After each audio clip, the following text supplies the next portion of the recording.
Hosni Moubarak s'est exprimé pour la première fois depuis le début du mouvement de contestation en Égypte. Il reste au pouvoir et va former un nouveau gouvernement. Une déclaration qui intervient alors que la mobilisation de la rue égyptienne a été particulièrement forte ce vendredi. Des centaines de milliers de personnes ont manifesté à nouveau. Une mobilisation qui s'est soldée par la mort d'une vingtaine de personnes. Le Caire est sous couvre-feu depuis la fin d'après-midi de vendredi, comme Suez et Alexandrie. Le peuple égyptien jouit de droits universels. Réaction dans l'urgence du président américain Barack Obama. Il vient donc de s'exprimer sur la situation en Égypte. Il s'est entretenu avec le président Moubarak vendredi.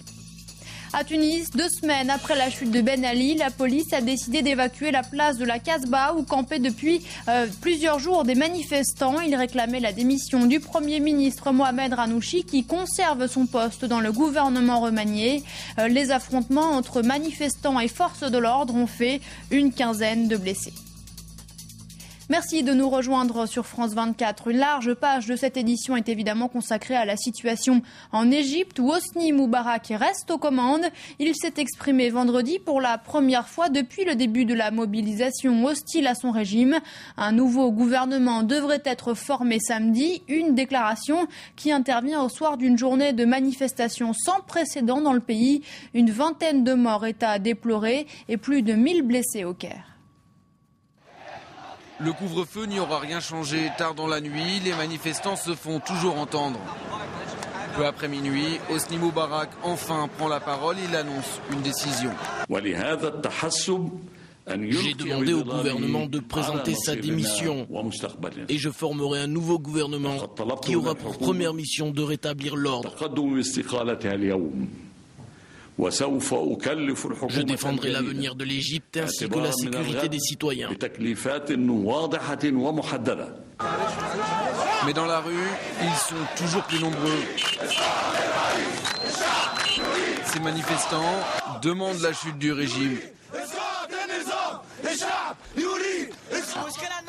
Hosni Moubarak est corrompu, son gouvernement aussi, et s'il forme un nouveau gouvernement, il sera corrompu car tout le régime est corrompu.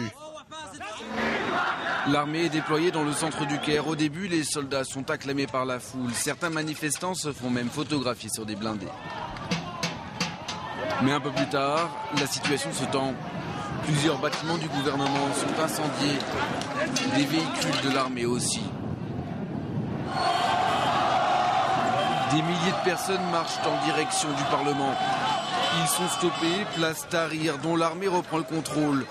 Des coups de feu sont entendus. Le gouvernement avait pourtant tout fait pour limiter l'ampleur des manifestations. Les services internet et de téléphonie mobile ont été en grande partie coupés, comme le montre ce schéma d'un site britannique. Mais cela n'a pas empêché la foule de s'organiser. On l'a entendu, la rue égyptienne reste extrêmement mobilisée, mais que veulent réellement les manifestants? Écoutez l'analyse de Cherkaoui Rodani, il est politologue spécialisé de la question égyptienne. Le peuple égyptien aujourd'hui, il a réclamé le départ du président Hosni Moubarak. Il veut un changement de régime. Il cherche une réelle démocratie participative, une démocratie réelle basée sur la justice sociale, basée sur une vision, sur des stratégies, sur des nouvelles personnes qui sont capables d'incarner le nouveau Égypte. Je pense que le discours du président Hosni Moubarak va raviver les tensions.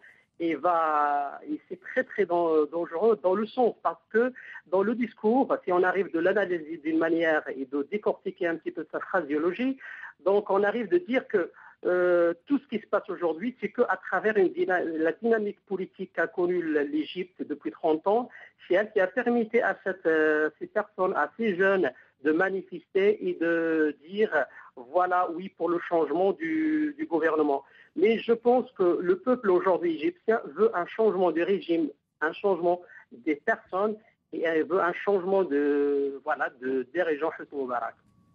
Et Barack Obama s'est exprimé dans l'urgence sur la situation en Égypte. Il a mis en garde le gouvernement contre l'usage de la violence et il n'est pas le seul dans la communauté internationale à faire part de son inquiétude. Son intervention sur le dossier égyptien était attendue. Barack Obama s'est entretenu au téléphone 30 minutes avec Hosni Moubarak et le ton est ferme.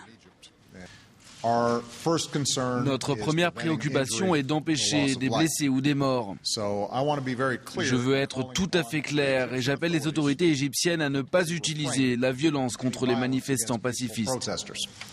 La position américaine est suivie, notamment par la Grande-Bretagne, où le Premier ministre appelle lui aussi à des réformes. En France, en revanche, le gouvernement préfère rester prudent et Michel Alliot-Marie se limite à un simple communiqué. La France exprime sa vive préoccupation face aux manifestations qui secouent l'Égypte depuis quelques jours et qui ont connu une nouvelle vigueur ce vendredi. Plusieurs pays, dont la France et la Grande-Bretagne, appellent leurs ressortissants à éviter tout déplacement en Égypte dans la mesure du possible.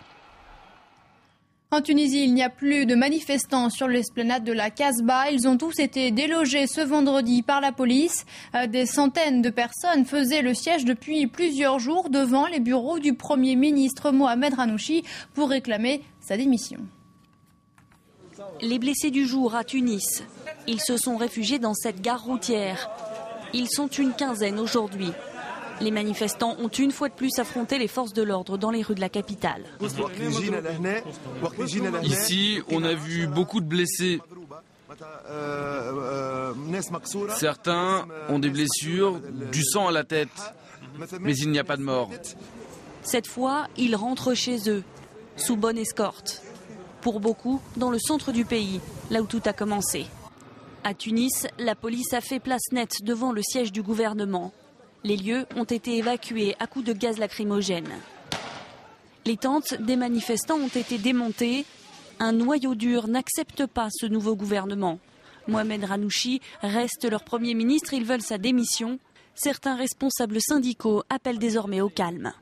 Premier ministre, je lui ai demandé, je l'ai eu avant, et je lui ai demandé d'arrêter immédiatement le tir des bombes lacrymogènes, de retirer les forces, pour que les gens puissent se remettre et décider de ce qu'ils vont faire.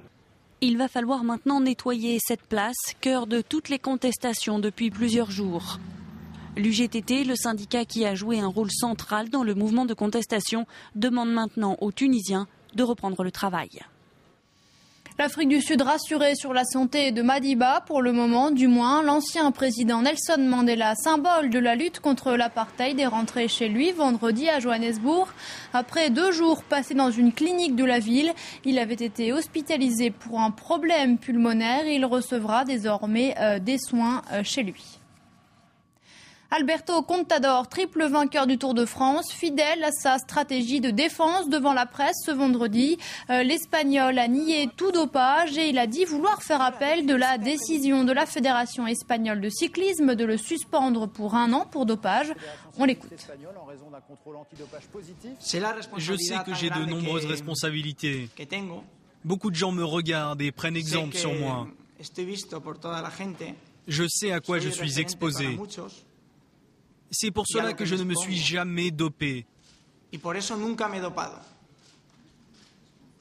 Je peux le dire haut et fort, la tête haute, je me considère comme un exemple de propreté.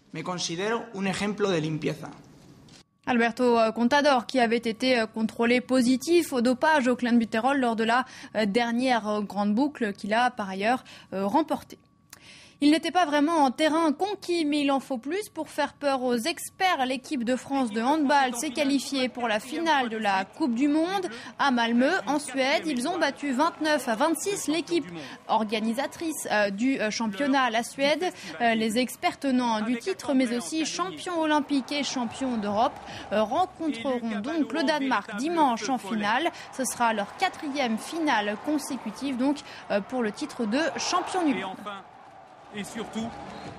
C'est la fin de cette édition. Plus d'infos évidemment sur notre site internet. À la une, la situation en Égypte avec cette première allocution d'Hosni Moubarak depuis le début de la mobilisation mardi dernier.